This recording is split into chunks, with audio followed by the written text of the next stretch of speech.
Hello tout le monde, j'espère que vous allez bien. Aujourd'hui, suite directe de la dernière vidéo, la première de l'année, on intervient sur l'échangeur, on remet en conformité quelques petites choses qui me plaisent pas directement. On va refaire un petit point rapide. J'ai fait le ménage, je vous le cache pas. J'ai fait un choix également, parce que dans la dernière vidéo, vous aviez pu constater qu'entre le SPAL, l'emplacement de l'échangeur pour refroidir le gasoil, il y avait une petite gymnastique à prendre en compte. J'ai tranché, et du coup ça a fait le ménage.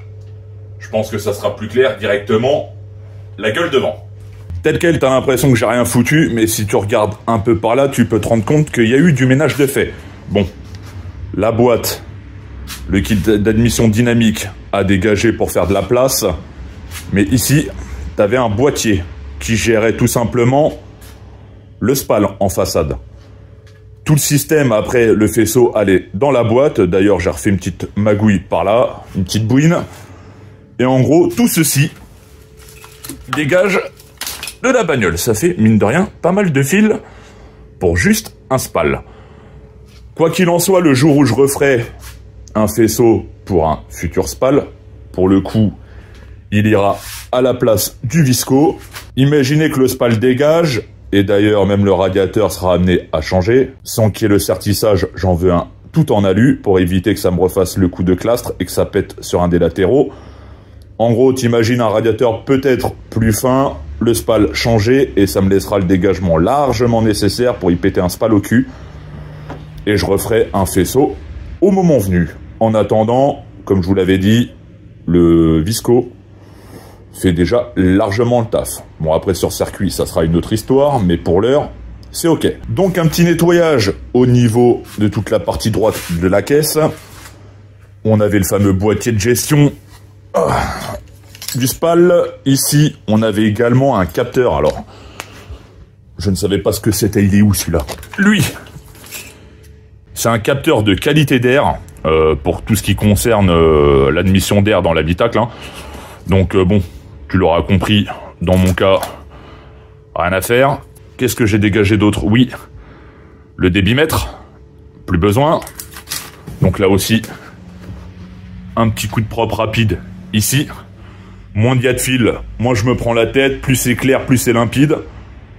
J'avais pu remarquer, c'est pour ça que je vous ai pété la lampe, parce que j'ai du mal à remettre la main sur mes frontales.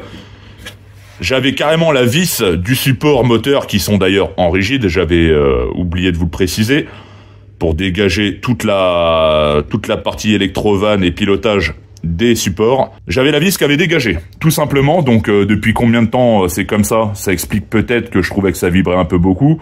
Ça m'étonnerait tout de même que j'ai carrément oublié de le mettre au montage. Je pense plus qu'il a dégagé, j'ai dû remettre même un coup de tarot histoire de refaire ça propre parce que clairement une vis nageait dedans. La vis nageait dedans. Elle fait 30 de long et quand j'ai voulu en remettre une en place, ça le faisait carrément pas. Donc bon, je pense qu'elle a dégagé avec les vibrations.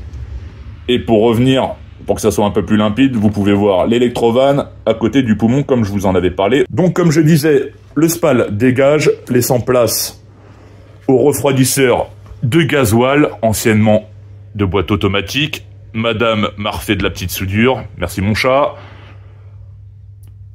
Concernant le piping, avec cet élément-là pour notre GT2872, avec le montage des E60.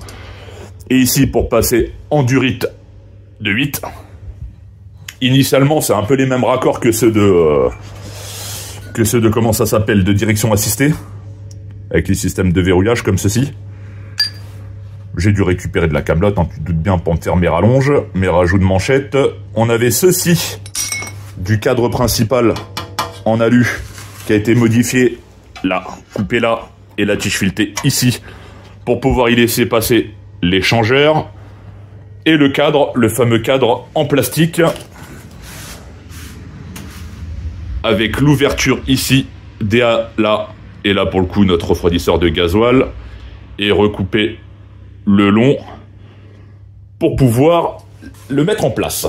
Dans mon bricolage dans le coin là par rapport à l'histoire de faisceau, c'est que tout simplement il y avait les relais du comment ça s'appelle, du SPAL. Donc là, allez, reste en place toi. Tac.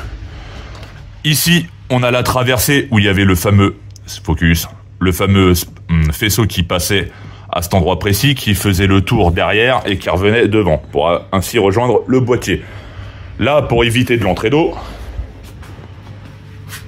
je t'ai tout simplement mis une tige filetée dedans, plus du silicone, et comme ça, on rend étanche tout simplement cet élément-là, pour éviter que de l'humidité ou de la flotte, hein, tout simplement, vienne à rentrer dans le boîtier principal. Je le mettrai en place après. Là, à une main, ça va être une galère. Mais bon, on rend la boîte de nouveau étanche. Et comme ça, tout ce côté-là, bah franchement, à voir si le kit d'admission dynamique, je peux pas le réorienter de manière à supprimer un des coudes en durite de silicone.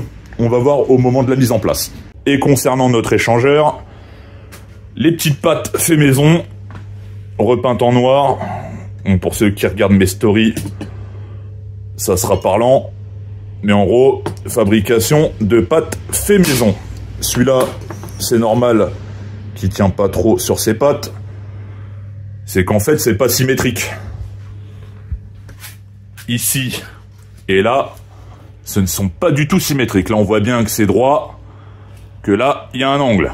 Donc pour rejoindre les points de fixation que j'ai préétablis, que vous allez voir, j'étais dans l'obligation de faire un truc de traviole. Bon, on va procéder directement au remontage, ça sera plus clair. Également, l'une des raisons pour laquelle j'ai choisi ce montage-là, c'est-à-dire avec le refroidisseur de gasoil en façade et suppression du SPAL, comme j'avais pu l'expliquer, pour claquer l'échangeur entre le radiateur et le châssis en métal, il y avait un loup. Et le problème, c'est que là, déjà, tu peux le constater, on est quasiment à ras le radiateur, et le problème, c'est que le raccord arrive là. Mais là-bas, ça m'aurait obligé, par rapport au montage préétabli, hein, c'est que clairement on aurait dû limite partir directement de l'échangeur à 90, mais vachement court, vachement resserré. Donc par rapport à toutes les pièces que j'avais sous la main, et même par rapport aux différents montages qui peuvent se faire, ça allait être compliqué. Donc il a dû se réavancer, et là pour le coup on tombe bien, donc bon. J'ai juste eu à rajouter 2 manchettes de 30 mm supplémentaires, et normalement on devrait être pas mal. Allez, je vous pose, on démarre. Et on va commencer directement avec le petit châssis. On va remettre là.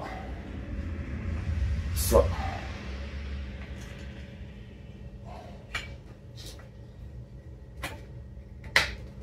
Ici.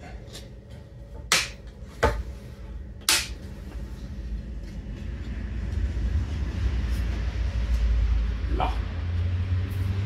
Là, on est pas mal. Là, c'est bel et bien clipsé. On va reclipser l'ensemble. On va clipser l'ensemble avec le refroidisseur de DA. À pas oublier les tampons aux extrémités. Le radiateur, normalement, c'était bon.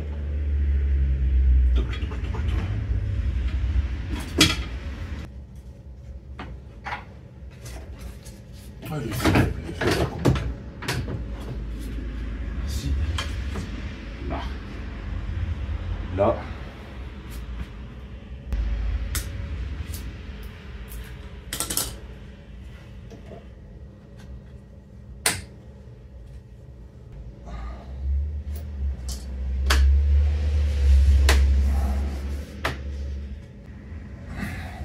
C'est là. C'est là. Voilà, là c'est mieux. Toc. Là.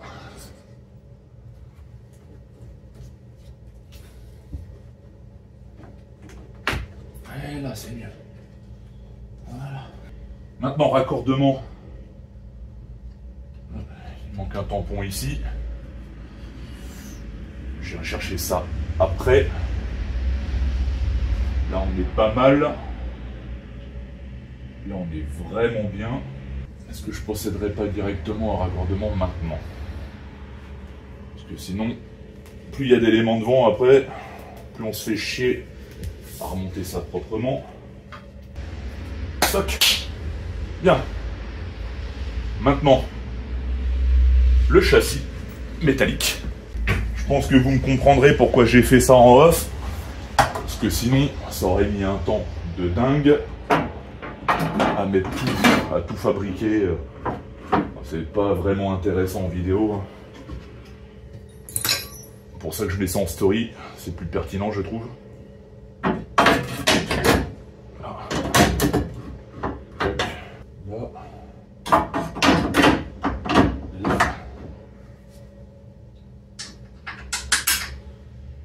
vis à l'extérieur. Je vais faire du rangement par là.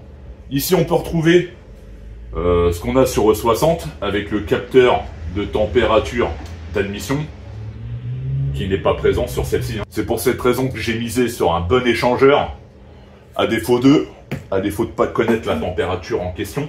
Pour rappel, le rôle de notre échangeur, on comprime l'air qu'on a admis par notre kit d'admission dynamique et par le biais de la façade à notre turbo pour être comprimé. Comprimer l'air fait qu'elle s'échauffe afin de refroidir cet air comprimé, chauffé avant d'arriver dans l'admission et dans nos chambres de combustion.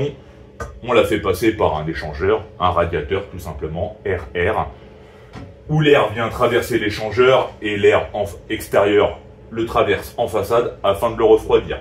Tout ceci permet de baisser cette température d'admission avant d'être admis dans notre moulin. Donc c'est pas une pièce anodine, mais bon, derrière il faut avoir quand même une réflexion sur le sujet. Voilà, sur les diamètres choisis, sur le volume exact de notre échangeur. Donc bon, je pense qu'au niveau du volume, ça joue plus sur le temps d'exploitation. Ce que j'entends par là, c'est qu'on peut lui taper dans la gueule plus longtemps avant de vraiment dépasser une certaine valeur en température d'admission. Là où un petit échangeur fera très bien le taf, mais voilà, dans le cas d'une sollicitation accrue, eh ben ça peut être limite. On pourrait avoir des températures qui commencent à péter les plafonds. Donc pour éviter ça, on mise sur du gros.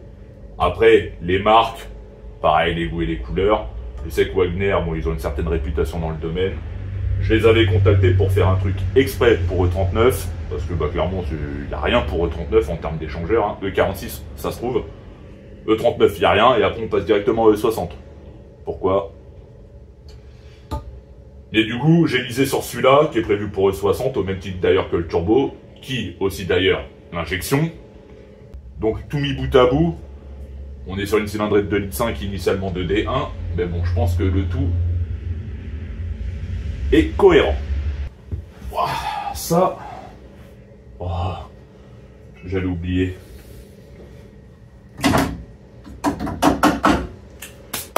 Pour verrouiller le capot, ça va être quand même mieux, l'histoire.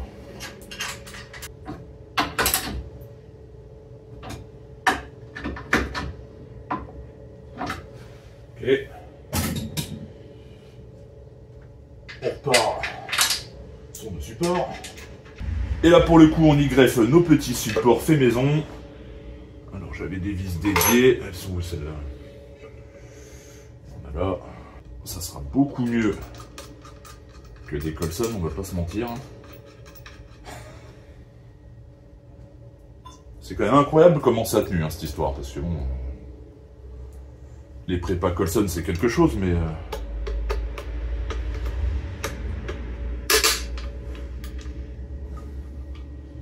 ça fait quand même peur.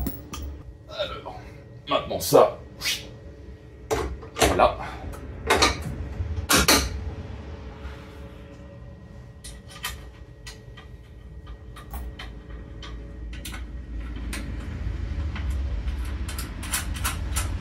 Hop. J'ai resserré l'ensemble. Là. Donc maintenant, ça a centré. Le câble ici, il passe où? Ça va.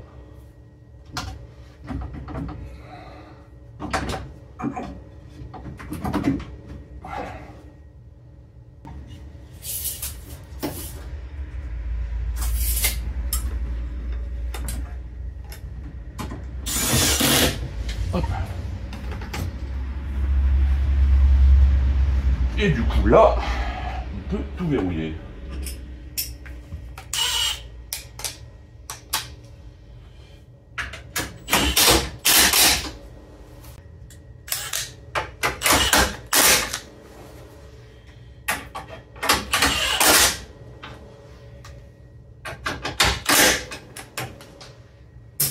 Dernier check. Nickel.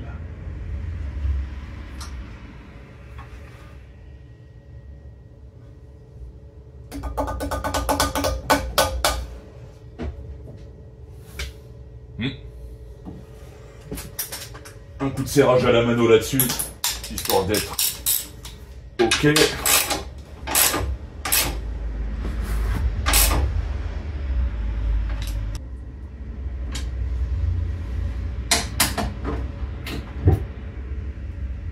Là.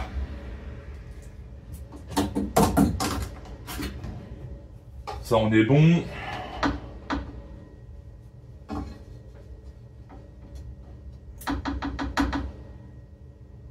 Ça sera verrouillé après là. Écoutez, c'est pas mal. Petit coup d'œil. Bon, la première partie, ok. Donc là, vous m'avez vu jouer du maître, c'est que tout simplement la façade en alu là, le point de centrage est ici, et je fais en sorte que ça matche entre les deux pointes des ailes, tout simplement. Faites attention, si jamais vous vous lancez dans le délire. Le rond là que vous voyez en partie centrale, ce n'est pas le centre de la façade, d'accord? C'est bien celui-ci, là. Donc quand tu tires un trait droit, t'arrives quelque part par là, t'es complètement désaxé au cercle qu'il y a ici. Donc si vous comptiez vous prendre ça comme référence, c'est un coup à être dans les choux. Donc comme je le disais tout à l'heure, ici, comme vous pouvez le voir, c'est un peu désaxé, c'est normal. Et là, on est bien droit. Donc verrouillé par 4 vis, deux de chaque côté. Ici, on peut voir le radiateur de gasoil avec les fameuses soudures. Pour vous donner une ordre d'idée, j'ai pas encore mis les colliers, mais ça va donner ça. D'accord? Donc après, j'ai plus qu'à rejoindre la rampe et mon circuit que j'avais préétabli, comme je vous en avais parlé. Il me reste plus que le piping. Alors, on a un bout ici, un bout là. Et puis, on est pas mal. Plus mon petit bouchon à foutre là-bas, pour que la boîte soit étanche. D'ailleurs, je crois que je vais attaquer directement là-dessus. Bon, par souci de cadrage, je vous avouerai que j'ai posé le piping sans vous filmer parce que c'était une galère. J'ai également fermé la boîte. J'ai fait une petite campagne également de changement de visserie parce que quand les têtes de vis commencent à être mangées comme ça par la rouille, surtout celle du fond là-bas, hop, hop, hop, hop, hop, elle tombera pas plus bas, elle est bien tombée en bas. Et ben, ça fait clairement chier. Donc, pour rappel, ici, bouché, comme je vous avais montré, pour que la boîte reste étanche. On avait simplifié le faisceau, donc on aura juste le faisceau au départ de la boîte qui part de là pour tout le reste électrique du moteur.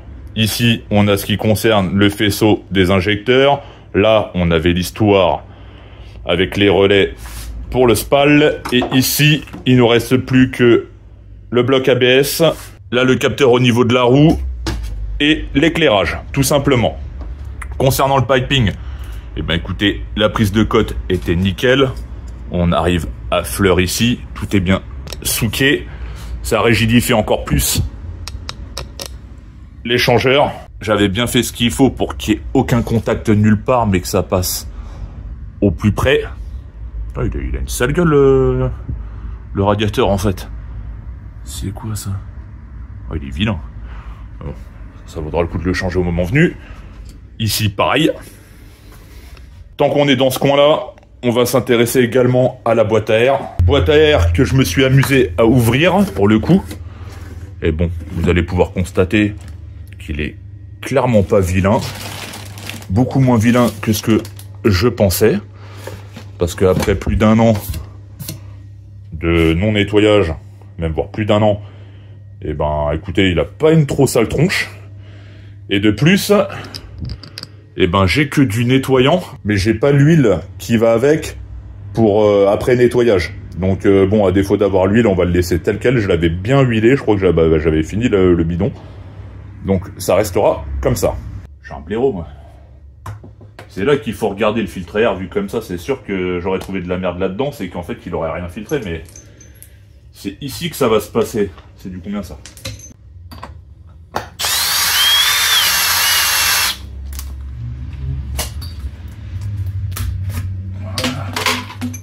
C'est mieux. Par ici, on y verra un peu plus clair, non? Donc du coup, s'il a bouffé de la merde. Hein. Mais bon, au moins, ce qui est bien, c'est que il fait son taf de filtre. Et ça évite que ça passe. Un petit nettoyage de tout ça en off, et puis remontage. Pour le coup, comme tout à l'heure, je vous ai fait un cut, c'était infilmable. Donc du coup, la boîte à air. La boîte à air nettoyée, tant bien que mal, mais bon, comme je vous l'ai dit, il me manque l'huile après nettoyage, pour que ça soit filtrant au mieux. Dans les choses que j'ai pu refaire, bon, bah tout ce qui concernait le débitmètre, ça a dégagé. C'est pour cette raison-là que je vous ai posé, parce que j'ai dû recouper des coudes, enfin, j'ai remagouillé 2-3 trucs. Et ça m'a pris un peu de temps, donc inutile que je vous filme ça. Donc là, plus de débitmètre, à la place un tubar dedans pour rigidifier la structure, pour éviter qu'en cas de grosse charge, ça vienne aspirer la durite et plus laisser passer l'air. Tu peux voir que ma petite fiche concernant le circuit de carburant est de sortie.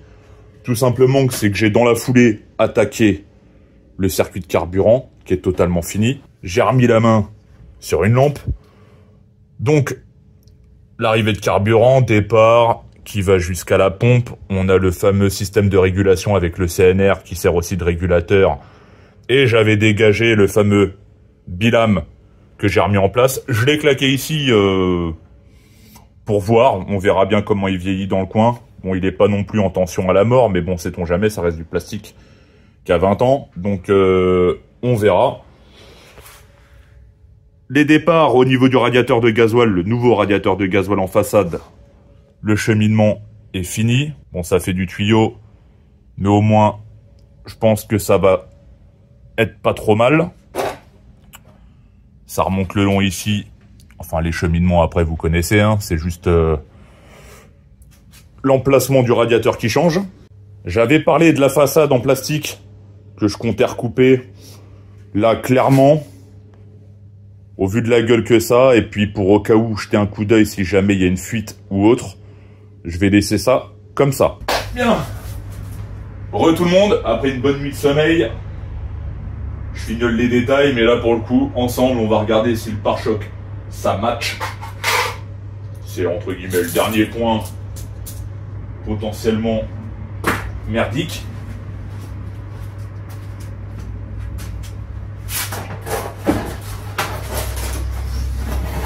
Viens là, toi.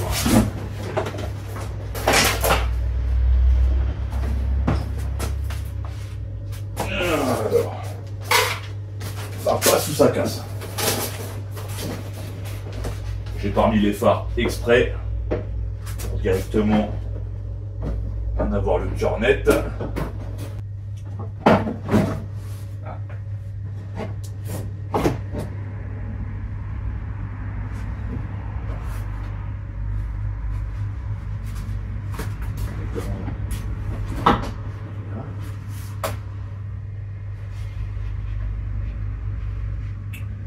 Écoute, c'est nickel ça. Absolument parfait. Petit coup d'œil. On est pile poil. Bon, on a la partie plastique qui touche un peu dans le bas, mais vraiment 3 fois rien. Sinon, le reste, on a une place de dingue. On est nickel. On est nickel, nickel. Comparé à ce que c'était. Donc, bah écoutez, remontage de phare. Je redépose le pare-choc vite fait. Les derniers petits détails. Et puis je retourne l'auto. Étant en cours de remontage là pour le coup. Les phares, c'est bon. La tubulure pour le refroidissement de gasoil au bout. Ok. Et là j'étais en train de me pencher sur le pare-choc. Avec le coup de madame. Donc là je t'ai rafistolé un truc histoire que ça tienne. Là pareil, le fameux truc que j'avais trouvé qui traînait. C'était cet entourage-là. En fait, il s'était carrément éclaté là, éclaté ici. Et puis là, normalement, il y a c'est thermocollé. Pareil, bon, je t'ai mis de la colle en haut à droite et là, j'ai refondu les points. Et il y avait une sorte de renfort fait maison. Pour ça qu'il avait une gueule de merde à chaque fois qu'il tirait vers le bas. Et bien comme il faut. Donc là, je vais recouper ça. Et pendant que j'étais en train d'analyser le truc... Ah, le doux, je te retiens, tiens. Bon, allez, je continue. Pare-choc remonté. Bah écoutez, pour la partie avant, ça va être pas mal. J'ai recoupé tout de même le bas. Parce qu'avec la bavette là-bas qui tirait la gueule, avec cette fameuse barre de fer pliée là, C'est un truc à crocheter les trottoirs comme a fait madame. Sinon, ajusté, nickel. L'échangeur, eh ben écoutez, nickel aussi. Premier démarrage, histoire de voir si j'ai pas fait le con au niveau du réseau de carburant. Mais sinon, dans l'ensemble, ça devrait être pas trop mauvais. Bien, on va savoir si j'ai bien bossé.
Démarrer.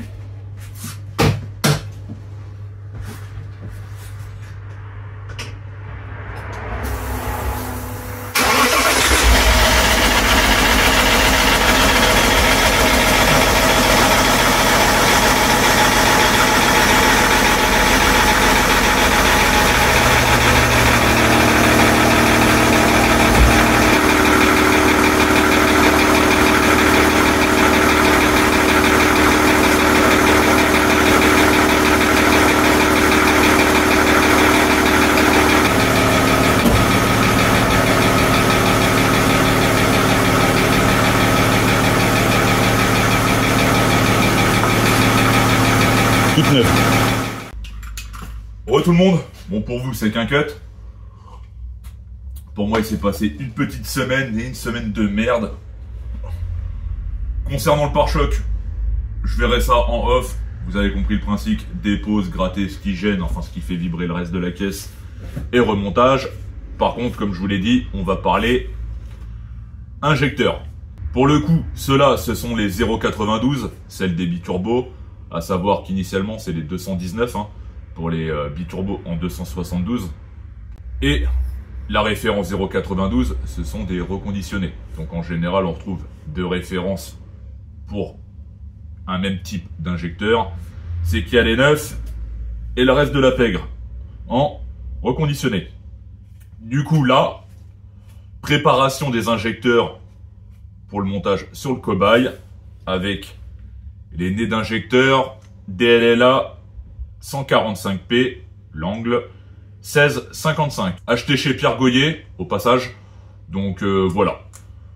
Montage gros débit en 145. Je vous remets le tableau dans la vidéo. Et d'ailleurs, il y aura la petite explication juste après. Mais pour le moment, on va procéder au montage. Je vous en montre un. Vous aurez compris le principe. Rien de foufou, ça se fait très bien. Bon, moi, dans l'étau, je le prends ici.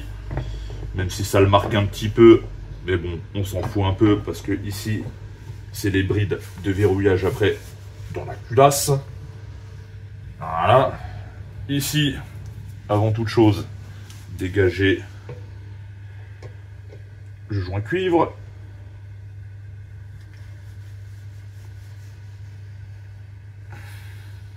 Allez, pas chier. Voilà. On met un petit coup de propre quand même. Pour éviter les conneries. Clé de 15. On dessert.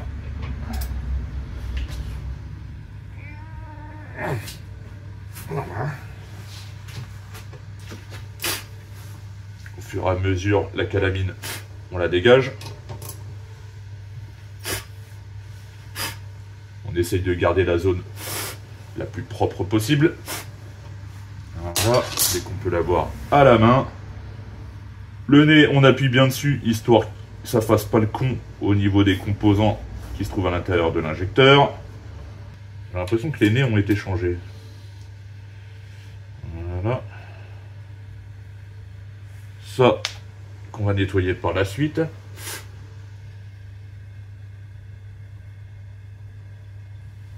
C'est bon. On retrouve notre nez. Et là, c'est un Recambo REP 1415, 100%. Yep. Alors, je ne sais pas si c'est d'origine ou c'est de la monte en mode amélioration. Mais bon, peu importe.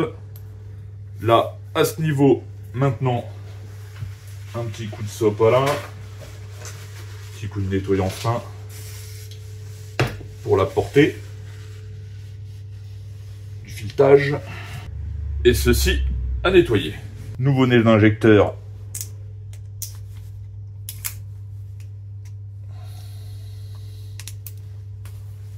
Voilà.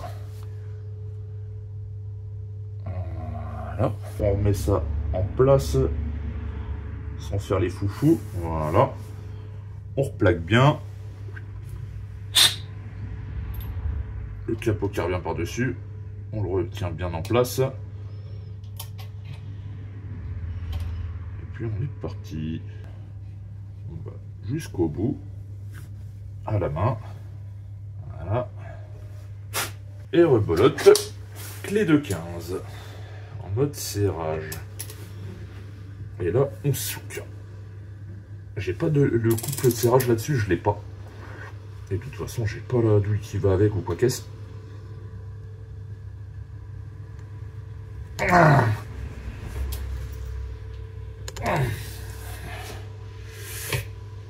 Que je me suis amusé à le faire déjà une fois, à faire un tracé.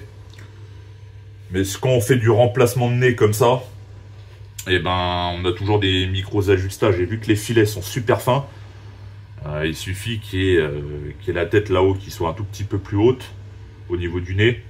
Et ben ça repose pas pareil. Et puis bah on a un filet de moins, donc quasiment un tour de moins et ça fout la merde. Donc souquez bien. J'en remets même encore une lampée. Ça ira pas plus loin. Injecteur de biturbo avec des nez plus gros et surtout avec l'angle pour nos D1. Voilà. Je sais pas si je vous avais montré la référence avec le 0,92. Comme j'en faisais référence dans la dernière vidéo, j'espère que ça va pas me faire le coup de ProWeld à acheter des injecteurs et qu'ils soient foirés. Bon là quand même le mec, sérieux, facture d'achat qui date de 2022, enfin fin 2020, début 2023. Donc voilà, les injecteurs ont maintenant 2 ans, 2025 tu me diras. Mais il m'a fait tous les tests d'injection par Ista. C'était pour une préparation sur 330D d'après ce que j'ai compris, E46. Donc abandon de projet et du coup vente des fameux injecteurs. Donc par contre pour revenir sur le nez d'injecteur, je sais pas du tout ce que c'est comme nez cela. Donc je vais chercher. Au cas échéant, moi ce que je vais faire, et ben écoutez ces nez là, qui étaient pour biturbal, et ben on va les garder tout simplement et c'est ce qui alimentera notre petit moulin fait maison. Parce que les nez d'injecteur c'est pas donné non plus. Hein. Et hormis ceux de D25, D2 d'origine. Donc là c'était dans le cadre d'une prépa ou même de biturbo si c'est ceux d'origine. Donc bon, dans un premier temps, ça fera largement le taf. Désolé d'avance pour le petit reflet de lumière qu'il y a par là, mais du coup, DLLA, 145 pour rappel encore une fois, l'angle d'injection en degrés. Ici, on a les références qui nous intéressent le plus. Donc là, on va retrouver les références des moteurs en 184 chevaux, 330D et 530D en 184 chevaux. D'accord? Ici, ceux du 193. 530D. D'ailleurs, c'est ces nez-là qui équipent le corps des générations suivantes de 60. C'est ce qu'on retrouve sur le cobaye, d'accord, actuellement, avec ses 308 chevaux. Ici, c'est celui du 525D 163, qui malheureusement, bah, il n'est pas dans la liste et j'ai pas les infos. Mais bon, je pars du principe que crescendo, on serait à moins que ça, d'accord? Et ici, ce monté actuellement. La suite. Les P1655. Ici, au niveau de nos nez d'injecteurs, on va retrouver des petits trous. On va les voir vite fait. En gros, on a des petits trous au niveau de notre nez d'injecteur. À l'angle qui va bien, on est d'accord. Donc on va retrouver le nombre de trous en 0,145 mm. Là, pour le 193, on a moins de trous, mais un peu plus gros. Donc 6 trous à 0,145, on a un total de 0,870. Applicable sur chacune des lignes.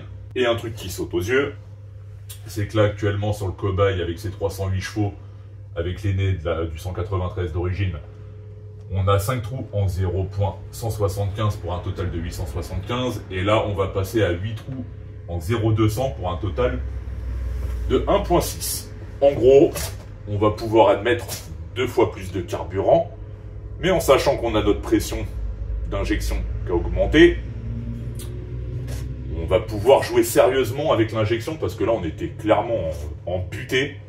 Pas des injecteurs, je pense, mais en butée, en tout cas des nez, qui là, ils devaient rien comprendre. J'ai hâte de les démonter déjà pour voir la tronche qu'ils vont avoir. Mais ouais, c'est déjà même, on va pas se mentir, c'est déjà même impressionnant que c'est sorti autant dans cette config là. Donc bon. Et là, je pense que ça va commencer à envoyer un peu de pâté. Réponse prochainement. Je pense vidéo suffisamment longue comme ça. On va s'arrêter là. Prochain coup, bah, j'espère se voir chez Motortech. Ou avec le père Doug. Ou au pire, les jeux au segment. On verra ça au gré du vent et des activités de la vie quotidienne. Bon, allez, je vous dis à très bientôt. Bye.